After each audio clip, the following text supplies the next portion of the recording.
Hello everyone, so Arthur back with another video, NFL related in general, and I want to talk about the narrative of are wins a QB stat. Wins, in my opinion, will never be a QB stat because it does not determine how good that QB is or if you should keep them and pay them money to keep playing for you. What really matters more is the evaluation of how good they actually are.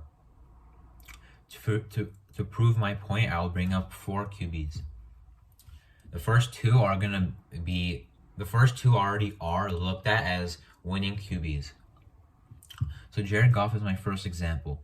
He was the number 1 overall pick in 2016, I believe, or 2015. And during that Jared Goff era, some could call it successful since they did make it to a Super Bowl and had a lot of winning seasons. But when you look at the player, he did not exceed the expectations of the number 1 overall pick, because when you look at his stats, he was not the reason they were winning those games. And even though his record with the Rams is above 500, he has double the wins and losses while he was on that team. He was not playing well, and that's what led him to actually being traded to the Lions. My second example is Jimmy Garoppolo with the 49ers.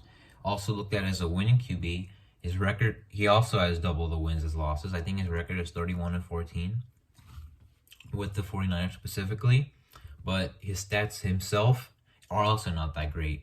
So when you evaluate Jimmy Garoppolo, you see that he's not the greatest QB.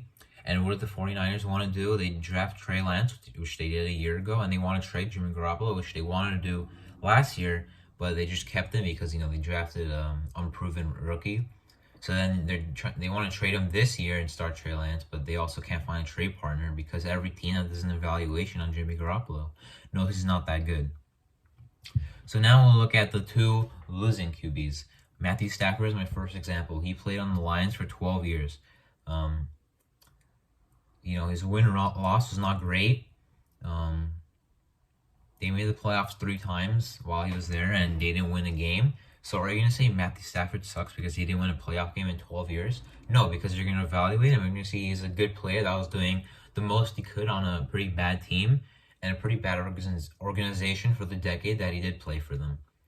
So that's why when you evaluate these QBs, you see that Matthew Stafford is better than Jared Goff, even if the records say otherwise. And that's why the Rams traded multiple first-round picks to get the losing QB from the Lions, and the Lions had just accepted a bridge quarterback in the winning QB in Jared Goff, further proving that wins do not matter more to teams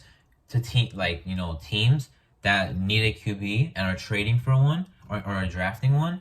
All that matters is the evaluation. That's why Matthew Stafford, even on the Lions, is still better than Jared Goff on the Rams, even though Jared Goff was winning games and making it to Super Bowls.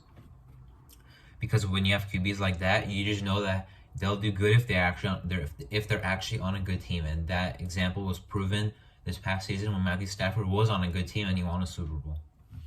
My losing QB example is Derek Carr. Now, I always argue this with some of my fellow Raider fans, on Instagram and YouTube and stuff.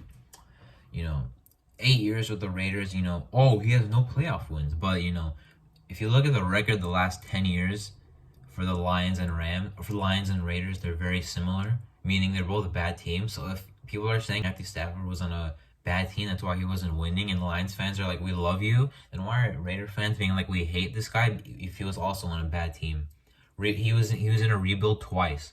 But people yet only like to blame the QB, even though he's playing his best in a bad situation.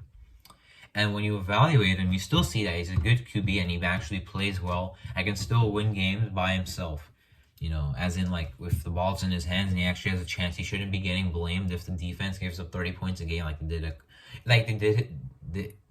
they've done basically his whole career up until this past year, where they actually were decent and hopefully improving for 2022. But anyway, that's why guys like Derek Carr, got a massive contract, and guys like Matthew Stafford, a team in the Rams thought that he was good enough to trade multiple first-round picks for, and then also give him a new extension, which I believe they did.